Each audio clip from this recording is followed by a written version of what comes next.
Dan pemirsa, kita akan membahas manfaat media sosial bagi para politisi dalam dialog Jurnal Pagi edisi hari ini. Di studio sudah ada Sony Subrata, pemerhati media sosial dari Political Wave. Selamat pagi Pak Sony. Selamat pagi. Pak Sony, kita kalau mencermati mengenai media sosial dan juga politisi, apa yang Anda temukan? Kalau di Indonesia sekarang kita melihat politisi sedang berbondong-bondong masuk di sosial media untuk kampanye. Sayangnya ini harusnya hubungan dengan masyarakat di sosial media ini harusnya dibangun sejak lama. Jangan sekarang ujuk-ujuk gitu baru. Tapi kalau kita bilang saat ini politisi ini dalam tanda kutip ya, mereka belum melek dengan media sosial, mereka belum maksimal menggunakan media sosial untuk kemudian mengkampanyekan diri mereka, itu betul atau tidak? Ya kalau sekarang memang begitu kelihatannya ya. Jadi sebetulnya cara menggunakan media sosial pun masih salah karena masih satu arah, kurang interaksi, kurang mendengarkan ya. Semua yang penting wacananya disampaikan, retorika terus isinya. Nah ini yang harus dirubah sebenarnya strateginya. Kalau kita membedakan salah yang benar, nah salah itu seperti apa dan kemudian yang benar itu seperti apa sih? Jadi Pak Sony, kalau misalnya yang salah itu menggunakan media sosial seperti media konvensional. Kita harusnya menggunakan media sosial itu betul-betul memahami segmennya. Ya ini anak-anak muda, pemilih pemula, ya ini yang kita perlu jangkau. Kita perlu appealing kepada mereka. Ini loh diri saya, tapi tanpa harus mengajari mereka. Dan cara bahasa kita juga jangan terlalu formal, ya, jangan terlalu kaku. Ini yang penting untuk politisi bisa memahami. Kemudian kalau politisi itu seringkali juga menggunakan media sosial itu tidak bisa membedakan mana yang mana. Misalnya contoh cara bercakap-cakap di Twitter itu harus berbeda dengan Facebook, jangan sama. Ya, harus dibedakan. Harus dibedakan. Oke. Tapi sebetulnya seberapa besar sih sebetulnya kalau pengaruh media sosial dengan kemudian membuat para politisi ini berhasil untuk menjadi anggota legislatif kemudian atau mungkin kampanye mereka itu sebenarnya seberapa besar, Pak? Kalau kita lihat statistiknya saja, pengguna Twitter di Indonesia itu sudah sekitar 30 jutaan. Dan untuk Facebook itu 60 jutaan. Jadi walaupun terjadi duplikasi tentunya, tapi ini jumlah yang sangat besar. Tapi sosial media tidak bisa kita hanya fokuskan untuk kampanye tanpa memikirkan media-media lain tentunya. Sosial media menjadi bagian daripada satu media mix ya. Kita juga perlu ada kampanye di televisi, kampanye di media-media yang lain. Cuma sosial media ini memang karakternya unik ya. Jadi cara penggunaannya harus benar. Kalau tidak ya buang-buang waktu. Oke, nah temuan Anda ini para politisi yang kemudian Anda cermati, ini mereka benar atau salah sebetulnya menggunakan media sosial? Rata-rata salah cara menggunakan sosial media. Rata-rata salah? Ya, jadi kalau kita sebenarnya bisa melihat contoh kasus yang menarik adalah ketika Pak Jokowi menggunakan media sosial untuk kampanye menjadi gubernur di DKI. Nah, Pak Jokowi itu nggak ujuk-ujuk menggunakan sosial media, beliau sudah paham sebelumnya, ya dan cara berkomunikasinya walaupun pada saat menjadi wali kota Solo dengan skala yang lebih kecil itu sudah benar caranya, gitu ya berinteraksi, menyapa orang ya. Nggak melulu dengan berbagai jargon-jargon atau retorika yang disampaikan kepada publik. Nah kalau yang Anda cermati selain Jokowi, politisi-politisi sekarang itu mereka salah menggunakan media sosial itu seperti apa memang? Ya, jadi misalnya beberapa calon presiden misalnya ada di sosial media itu kadang-kadang menggunakan admin diserahkan sepenuhnya kepada admin. Dia sendiri nggak pernah menyentuh sosial medianya, dianggap beres saja. Ah sudahlah, dia yang ngerti, silahkan dia yang nge-tweet gitu ya. Padahal harusnya dari dia sendiri menyampaikan, menyapa publik. Ada juga politisi yang nggak mau pakai admin, dia mau tanganin semuanya sendiri. Akhirnya jadi lebay juga. Orang pikir kok ini orang nggak kerja ya, tiap kali mainnya di Twitter terus gitu. Berarti memang harus menggunakan strategi ya dalam menggunakan media sosial. Nah, disebutnya strategi digital ya. Jadi ini suatu strategi yang komprehensif berkomunikasi. Nah, kita bukan memerlukan orang-orang IT di dalam komunikasi ini, tapi justru orang-orang PR, orang-orang marketing communication yang bisa menyampaikan pesan-pesan politik kepada publik. Oke, baik Pak Sony, nanti kita akan bicarakan lagi kemudian bagaimana fenomena dari penggunaan media sosial ini, namun di segmen berikutnya. Pemirsa, Jurnal Pagi akan segera kembali. Dan kita kembali lanjutkan dialog kita. Saya ke Pak Sony. Pak Sony sebetulnya tadi sudah berbicara lebih banyak mengenai strategi ya. Kemudian kita bicara lebih detail lagi kemudian. Penggunaan yang betul itu seperti apa? Semakin seringkah dia terlibat di media sosial atau seperti apa bentuknya? Ya, kalau di dalam strategi digital itu kita perlu memahami juga karakter dari si politisi. tidak bisa satu strategi diterapkan kepada semua politisi ya. Jadi kita contohnya kalau memang dia ingin membagikan suatu pesan yang terkait dengan satu isu, jangan berlama-lama ya, jangan terlalu prosedural gitu. Langsung dia ngomong, disampaikan itu supaya publik bisa bereaksi dan berinteraksi dengan dia. Tidak melalui orang lain begitu ya Pak? Tidak perlu orang lain. Nah, tapi kecuali begini, kecuali ketika terjadi dia sedang tidak di tempat misalnya ya, atau sedang di luar kota atau tidak memungkinkan untuk menangani akunnya sendiri, bisa saja menggunakan admin. Tapi admin yang betul-betul dia percaya. Tidak sembarangan gitu ya Pak Soni ya. Baik, dan juga Pak Soni dan juga para pemirsa berbicara mengenai media sosial, di ujung telepon kita juga sudah terhubung dengan Alvin Lee dari Partai Amanat Nasional. Selamat pagi Pak Alvin. Selamat pagi. Ya Pak Alvin, menurut Anda seberapa penting sih menggunakan media sosial ini untuk berkampanye? Kalau pada zaman ini seorang politisi itu akan sangat ketinggalan apabila dia tidak terlibat di media sosial ya. Dan tidak hanya untuk kampanye, tapi juga media sosial ini bisa bermanfaat untuk memahami apa yang sedang terjadi, bagaimana pandangan publik terhadap suatu permasalahan, kemudian juga apa yang dianggap penting oleh publik, sehingga politisi itu betul-betul dapat menyampaikan hal-hal yang tepat kepada publik gitu. Baik Pak Alvin, tapi kalau Anda setuju tidak apabila saya bilang sebagian besar politisi di tanah air ini sebetulnya dalam tanda kutip belum melek media sosial?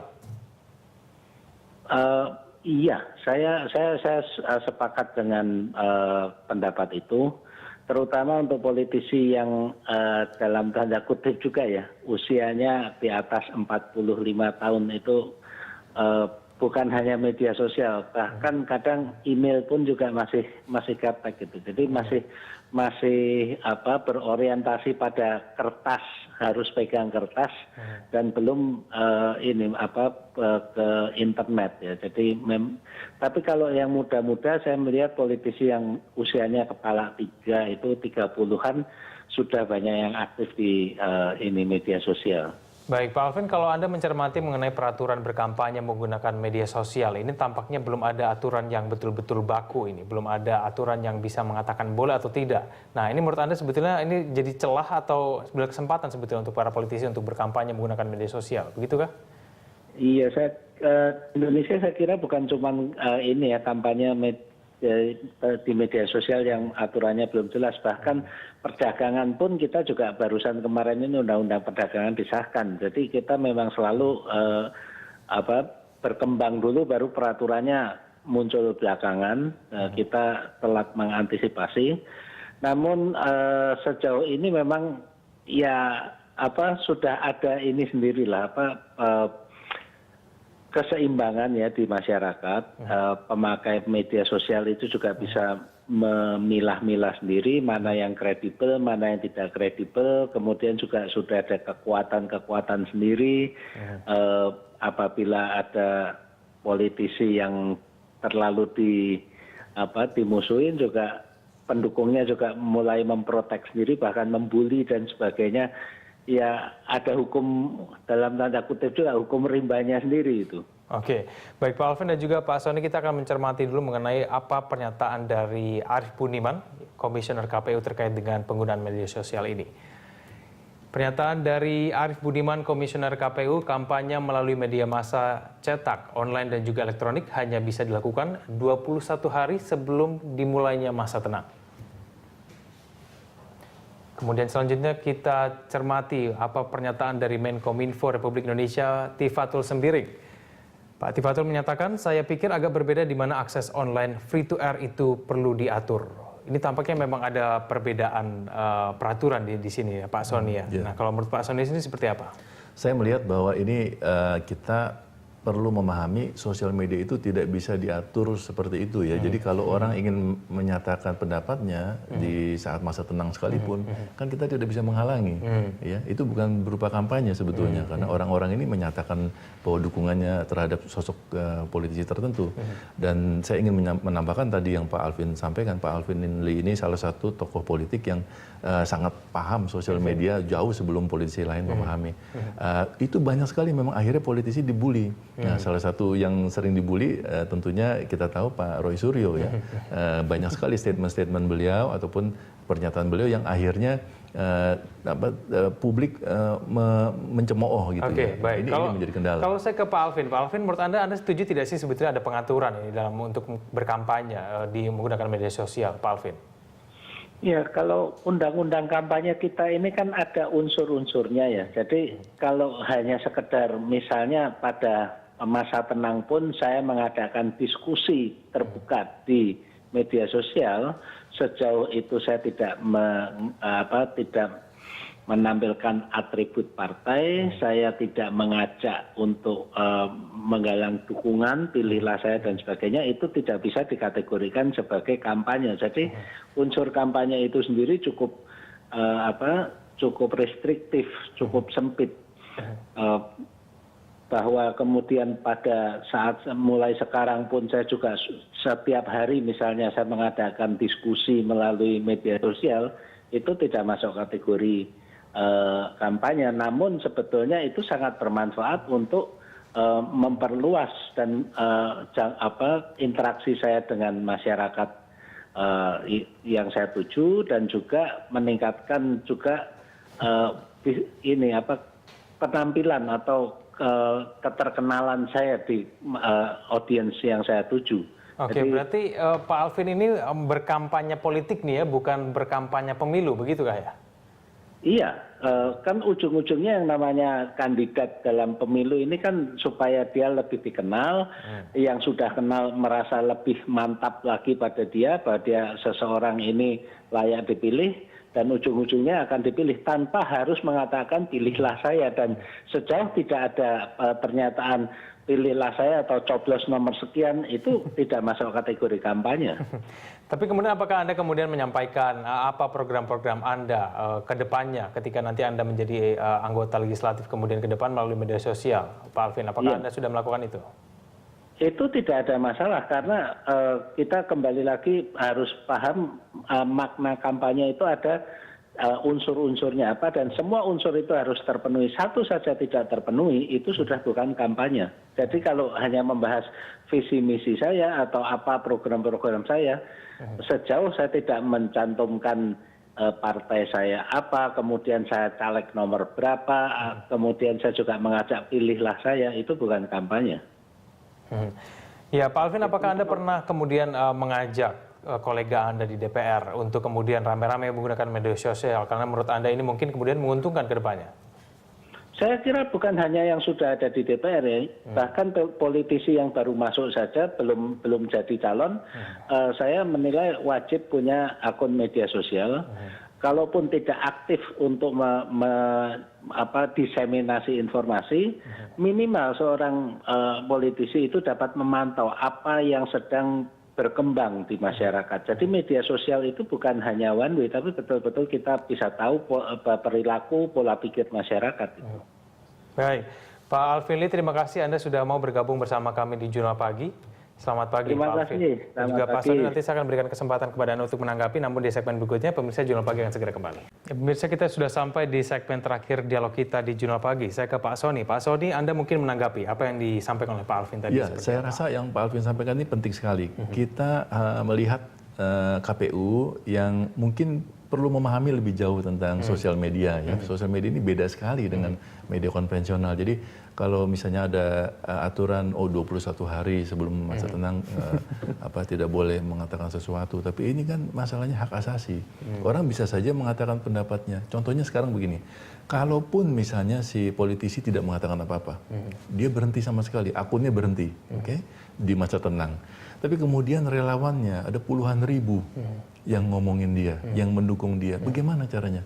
Ya, ini nggak bisa di KPU menghentikan ini. Ini relawannya kok, ya hak dia mau ngomong apa. Gitu. Dan kemudian bukankah nanti sebetulnya tidak perlu diatur? Karena kan mungkin kemudian media sosial, masyarakat sendiri yang bisa menilai apakah calonnya ini pantas atau tidak. Kalau tidak kan mereka bisa langsung membuli seperti yang tadi Bapak bilang kan. Nah, fenomena itu kan yang akan muncul. Iya, betul. Jadi ini memang tujuannya yang kita khawatirkan memang akhirnya di masa tenang ini terjadi bullying atau terjadi serangan fajar di sosial media juga bisa terjadi ya. Jadi serangan-serangan di politik itu di hari-hari terakhir atau di waktu-waktu terakhir menjelang masyarakat ke TPS.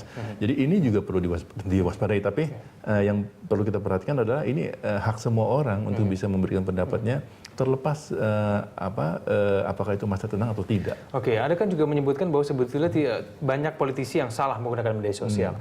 Mereka mungkin bersifatnya satu arah ini. Apakah kemudian ini bisa disimpulkan mereka ini sebenarnya takut dibully oleh para masyarakat karena mereka tidak aktif, kemudian itu menjadi salah satu faktor kenapa mereka kemudian. Nah, ini pertanyaan menarik karena banyak politisi itu merasa daripada saya dibully mendingan saya nggak di sosial media.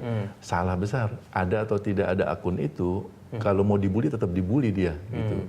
Apakah dia aktif atau tidak di sosial media, kalau mau dibully tetap dibully. Nah, ini tadi Pak Alvin Lee ada satu istilah yang hukum rimba katanya ya, di sosial media. Ya memang begitu kenyataannya. Jangankan seorang caleg ya, ibu negara pun bisa dibully. Oke. Tapi banyak juga yang menyebutkan kalau sebetulnya penggunaan media sosial ini lebih murah. Nah, ini menurut Pak Soni setuju tidak ini? Kalau misalnya strategi menggunakan media sosial lebih murah untuk para caleg. Nah, iya memang pemahaman bahwa bikin Twitter kan gratis ya, buka akun Facebook juga gratis. Itu suatu kesalahan yang sangat fatal. Karena yang namanya digital strategi, kemudian kita mengeksekusi strategi itu mahal sekali sebetulnya. Kita perlu membuat atau menyusun satu tim digital dan mengeksekusi di lapangan, bekerja sama dengan KOL atau Key Opinion Leaders, buzzer-buzzer, itu semua membutuhkan biaya yang sangat besar. Saya perkirakan kalau suatu kampanye capres ya, untuk bisa berkampanye dengan optimal di sosial media, minimal anggaran mereka itu 500 sampai 1 miliar rupiah per bulan untuk sosial media. Di luar TV, per bulan. Di luar TV dan lain sebagainya ya. Jadi ini bukan sesuatu yang murah memang. Pak Soni, kita akan mencermati mengenai biaya kampanye murah atau tidak ini, namun pernyataan dari Pak Dino Patijal, salah satu anggota dari peserta ya, konvensi Partai Demokrat. Pak Dino menyatakan, saya kan kandidat yang paling kere, jadi saya akan gunakan sosial media dan senjata kita adalah idealisme. Padahal sebetulnya penggunaan media sosial ini mahal ya kalau menurut Pak Soni ya? Menurut saya itu mahal karena gini, kita apalagi untuk kampanye ya, kalau cuma untuk kebutuhan pribadi nggak apa-apa. Jadi kalau sosial media itu ada beberapa tahapan. Pertama sosial media untuk pribadi, kedua itu sosial media untuk brand, kemudian sosial media untuk politik, dan sosial media untuk intelijen. Yang untuk politik ini mahal sebetulnya. Tapi apakah kemudian penggunaan media sosial ini lebih murah dibandingkan dengan kampanye yang konvensional seperti menggunakan alat peraga kampanye, spanduk, baliho seperti itu? Nah itu betul. Kalau kampanye secara keseluruhan, misalnya anggaran kita 100, mungkin 5 atau 10 hanya untuk sosial media, sisanya adalah kampanye yang lain, termasuk kampanye di lapangan ya, termasuk belusukan, ketemu dan ada musik, hiburan dan sebagainya. Jadi sosial media itu memang komponen mungkin yang termasuk kecil dari seluruh anggaran kampanye. Tapi berbicara efektivitas untuk saat ini, penggunaan media sosial dibandingkan dengan konvensional seperti alat peraga kampanye itu menurut Anda lebih tinggi yang mana? Efektivitasnya? Kalau segmennya adalah untuk anak-anak muda, pemilih pemula, sosial media itu sudah nomor satu. Mereka tidak percaya dengan apa yang dilihat di baliho, di billboard, di iklan TV. Mereka lebih percaya apa yang teman-temannya katakan kepada mereka. Jadi ada circle of influence yang membentuk opini mereka. Oke, kebanyakan yang menggunakan media sosial ini mungkin ke kalangan politisi muda. Nah, saya meminta Pak Soni kemudian memberikan tips kepada mungkin politisi yang sudah cukup tua, yang berumur, berpengalaman begitu ya, mereka enggan kemudian menggunakan media sosial. Seperti apa? Ya, ini kalau pertama yang penting adalah kita harus memahami bahwa sosial media ini adalah satu cara untuk berkomunikasi, bukan hanya berkampanye satu arah. Jadi pertama itu perlu interaksi, bukan hanya narasi. Ya. Yang kedua adalah bahwa sosial media ini perlu biaya. Kita jangan karena pikir wah ini murah, ya udah yang gratisan aja. Itu dampaknya luar biasa. Kalau sampai digital strateginya salah, itu bisa berimbas balik kepada dia. Ya, misalnya yang nanganin ya udah anak saya deh, atau keponakan saya yang ngerjain gitu ya, atau orang yang tidak qualified. Akhirnya terjadilah salah tweet misalnya, atau ketika dia melakukan tweet suatu kalimat disalah terimakan oleh publik, akhirnya jadi ribut. Itu pernah dan sering kejadian di Amerika juga, karena 140 karakter kan, jadi sering kali salah. Kemudian yang ketiga, ketika berkampanye di sosial media itu perlu si politisi ini memahami isu-isu apa yang dia mau sampaikan. Ya, jangan hanya halo, selamat pagi, selamat siang, selamat sore, terus nggak ada substansinya gitu. Ya, jadi substansi ini harus bagus. Nah, tapi bicara substansi juga jangan terlalu yang teoritis, yang idealis, terlalu idealis sekali, tidak menyentuh kepada publik yang dia tuju. Tapi kalau misalnya sekarang mereka mulai menggunakan ini, tidak terlambat ya, Pak Sony? Memang yang namanya sosial media itu adalah kita bicara relationship, ya, membangun hubungan. Ada saja tentunya politisi dadakan yang bikin akun buru-buru, bikin hubungan baik dengan masyarakat. Ya tentunya tidak seefektif kalau dia sudah membangun hubungan itu beberapa bulan atau beberapa tahun sebelumnya. Ya, jadi ini yang perlu kita pahami. Tidak bisa segala sesuatu di sosial media itu serba instan, tidak bisa. Ini harus dibangun. Contohnya tadi saya mengatakan mengenai relawan. Ini harus dibangun dan itu perlu waktu berbulan-bulan, nggak bisa cepat. Ya, ketika relawan itu terbentuk, dan mereka ini bukan relawan yang dibayar ya, jadi relawan yang betul-betul mendukung si politisi. Nah, inilah yang kita harus bangun sehingga di sosial media itu terjadi percakapan yang positif, bukan dibuat-buat, tapi betul-betul positif tentang si kandidat. Oke, temuan Anda ini menyatakan apa? Kalau sebetulnya semakin sering orang menggunakan media sosial, apakah dia akan pasti menang atau seperti apa, Pak Sony? Di algoritma kami di dalam Politika Wave itu memang ada satu kuadran ya, suatu kuadran yang menghitung probabilitas seseorang itu menang atau kalah di dalam pilkada contohnya.